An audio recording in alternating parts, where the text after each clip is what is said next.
estrategia del día es traída para vos por bloomberlinia.com.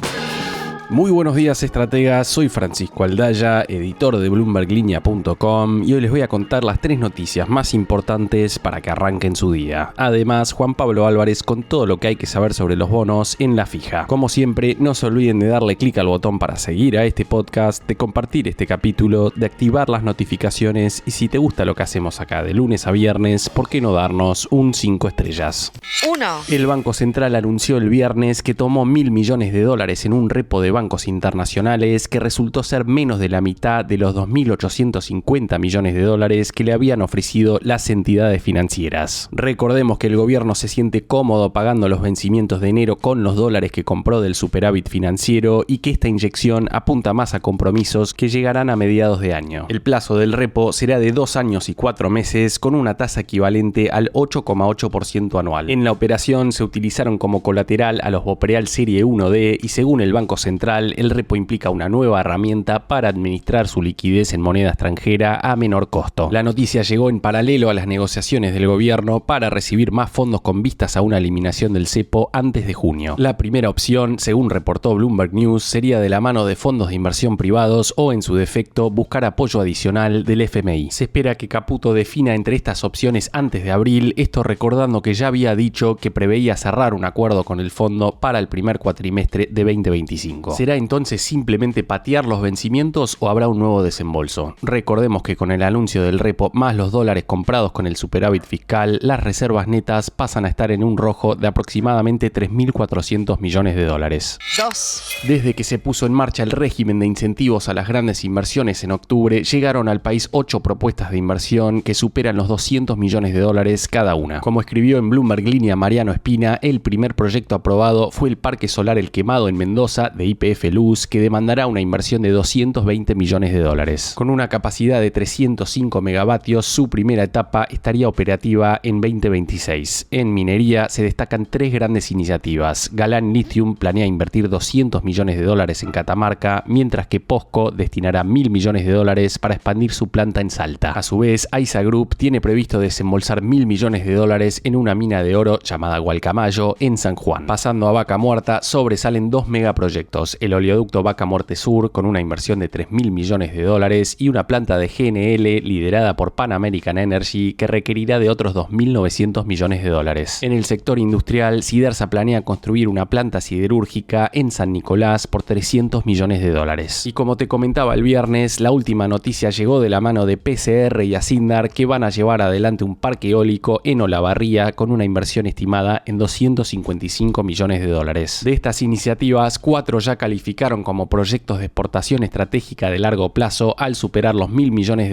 de inversión. ¿Y qué pasa ahora? Bueno, cada propuesta va a ser evaluada por un comité en un plazo de 40 días hábiles. 3. Discovery Capital Management, el fondo del multimillonario y aprendiz de Soros, Rob Citron, lideró las ganancias entre hedge funds con estrategias macroeconómicas en 2024 con un retorno del 52%. ¿Y qué país estuvo en el centro de su estrategia en mercados emergentes? Nada menos que la Argentina, tras la llegada al gobierno de Javier Milei. El fondo, que maneja $2.500 millones, tiene en Argentina el 60% de su exposición en Latinoamérica, donde estuvo shorteando a la par a Brasil. Sus principales inversiones incluyen acciones de Galicia, que subió 340% en los últimos 12 meses, Vista Energy, que hizo lo propio con 79%, e YPF con 164%. Como me dijo Citron en una entrevista en octubre del año pasado, cada 10 años surgen oportunidades gigantes que el mercado no comprende y Argentina es una de esas para la próxima década. Vale la pena resaltar que además de acciones, Discovery viene apostando por bonos argentinos, especialmente los de corto plazo, que según Citron tienen hoy un riesgo mínimo de default.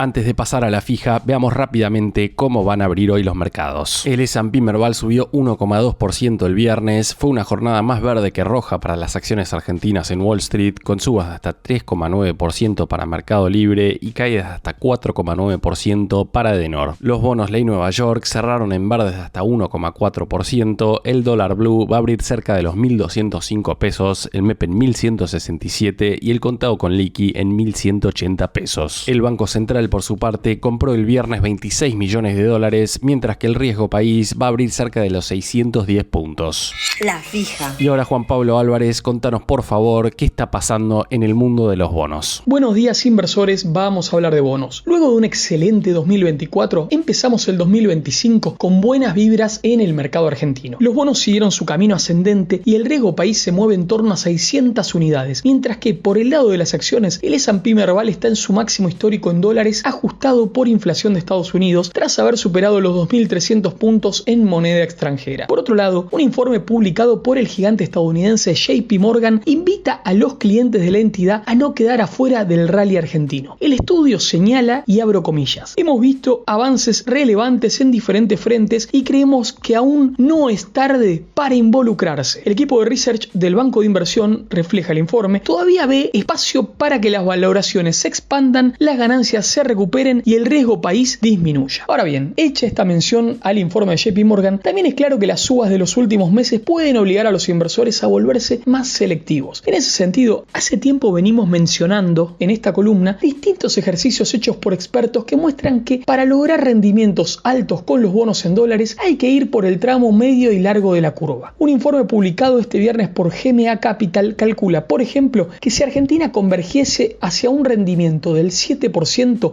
la ganancia de capital, según el bono, sería la siguiente: 25,1% para el GD35, 23,4% para el GD38, 25,4% para el GD41, 22,8% para el GD46 y apenas 8,7% para el GD30. Sin embargo, GMA Capital advierte en su informe, y abro comillas nuevamente: de todos modos, los bonos cortos poseen el atractivo de pagar importantes amortizaciones a partir del próximo corte de cupón de $10 por parte del GD29 y de $8 por parte del GD30. Asimismo, el levantamiento del cepo mediante un programa con el FMI y el sostenimiento del superávit fiscal podrían despejar dudas sobre la capacidad de repago en el corto plazo. Esto apuntalaría principalmente el precio de los bonos con vencimiento en 2029 y 2030, rotando la curva hacia una pendiente positiva. Siguiendo con cuestiones vinculadas a los soberanos hard dólar, en las últimas horas el Tesoro publicó las órdenes de pago de los bonos globales y bonares correspondientes a los vencimientos del 9 de enero. Si bien más de uno todavía se acuerda cuando en 2020 se publicó la orden de pago del AO20 que finalmente se defaultió, lo cierto es que el escenario es muy distinto y en los próximos días los inversores tendrán acreditados sus cupones y, en el caso de los bonos a 2029 y a 2030, también las amortizaciones. Por otro lado, yendo ahora a la parte soberana en pesos, el Ministerio de Economía publicó el cronograma de licitaciones 2025. Habrá, como venía sucediendo, 2 subastas por mes. La primera del año será el día miércoles 15 de enero y las condiciones las conoceremos el lunes 13 de enero. En esta primera licitación, los vencimientos llegan a 2 billones, explicados principalmente por la LECAP S17E5, de la que vencen 1,65 billones. Donde también hubo novedades es en la renta fija corporativa, ya que YPF anunció el jueves la emisión de una obligación negociable internacional clase 34 por un monto de hasta $1.000 millones, ampliable hasta el monto máximo disponible del programa y vencimiento en 2034, amortizable en 3 cuotas consecutivas desde enero de 2032. La emisión, destinada a inversores calificados, pagará intereses semestrales y licitará precio. En paralelo, la compañía lanzó una oferta de recompra de sus ONs clase 39 con vencimiento en julio de 2025 por un total en circulación de $757 millones.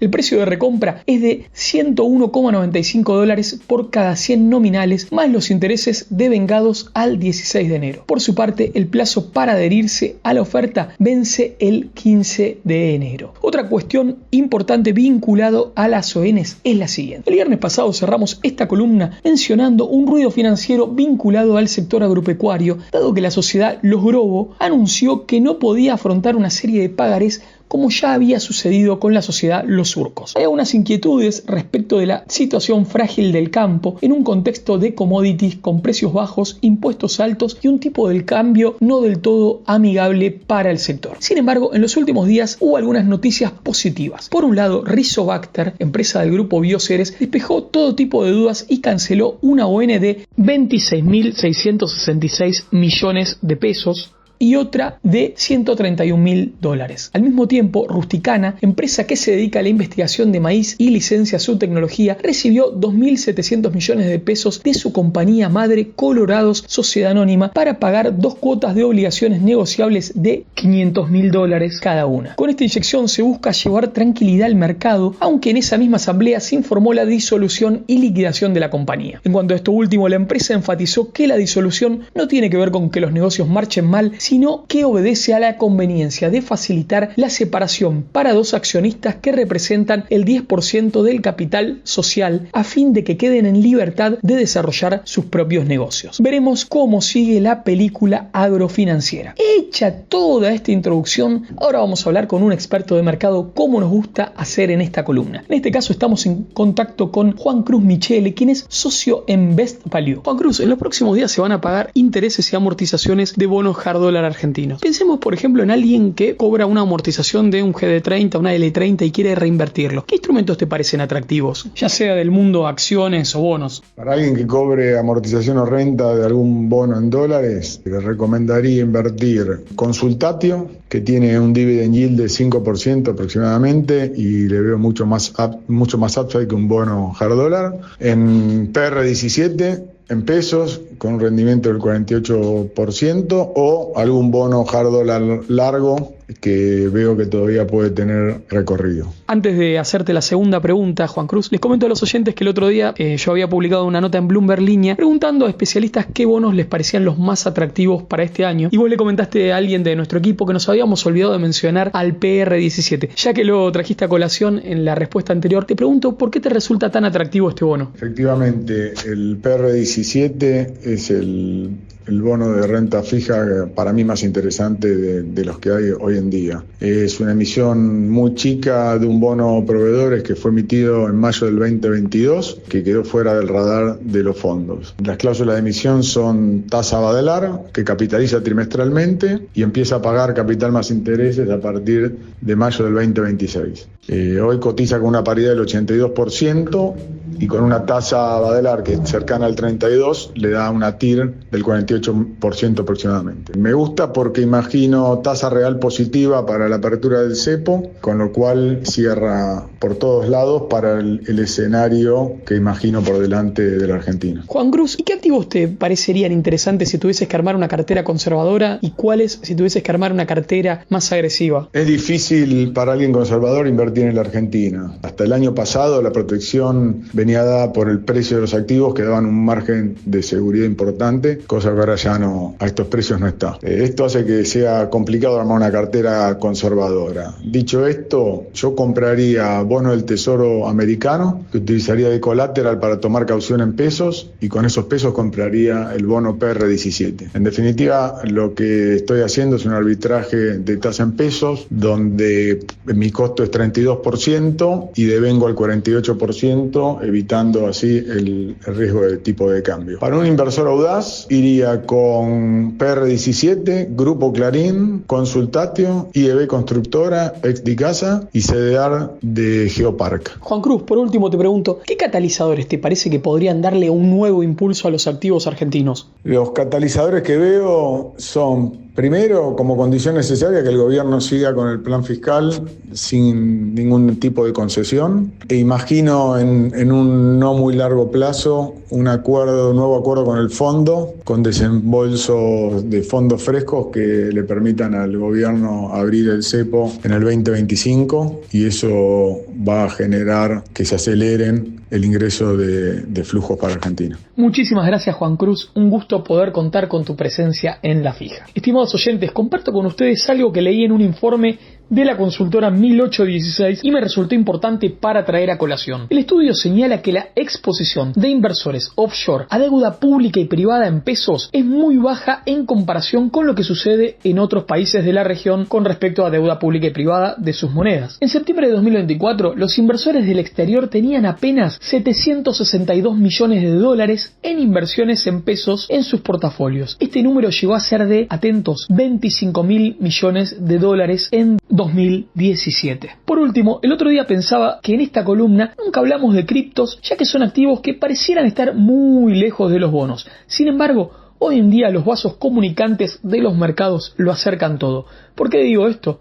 Porque una gestora de fondos llamada Strib ha solicitado a la SEC de Estados Unidos permiso para listar un fondo cotizado en bolsa, es decir, un ETF, que invierte en bonos convertibles emitidos por MicroStrategy y otros compradores corporativos de Bitcoin. En el mundo cripto ya hablan del ETF de bonos cripto. Ahora sí, estimados oyentes, me despido hasta la semana que viene. Esperamos que el anuncio del repo de $1.000 millones le dé un nuevo empujoncito a la deuda argentina. La frase del día. Antes de irnos, escuchemos lo que dijo la semana pasada Javier Milei sobre lo que se viene en el 2025. El desafío de este nuevo año será reconstruir los cimientos de la nación argentina a partir del esfuerzo conjunto de los ciudadanos y el compromiso con las ideas de la libertad. Entre los objetivos del gobierno, Milei destacó el de fortalecer la economía reduciendo el déficit fiscal y acumulando reservas, seguir promoviendo un Estado eficiente y enfocado en servicios esenciales como seguridad, justicia e infraestructura, impulsar la apertura comercial y la inversión extranjera directa como motores de crecimiento y la reconstrucción de valores como el esfuerzo, la responsabilidad y el respeto por la propiedad privada. Esto fue un nuevo capítulo de la Estrategia del Día Argentina. Yo soy Francisco Aldaya, editor de Bloomberg Línea, y me podés seguir en X en @franaldaya. No se olviden de darle clic al botón para seguir a este podcast y a la campanita para que se enteren al instante cada vez que sale un capítulo de lunes a viernes. Espero que tengas una gran jornada productiva. Esto fue La Estrategia del Día Argentina, escrito y narrado por Francisco Aldaya. Producido por Arturo Luna y Daniela Hernández. Que tengas un día muy productivo.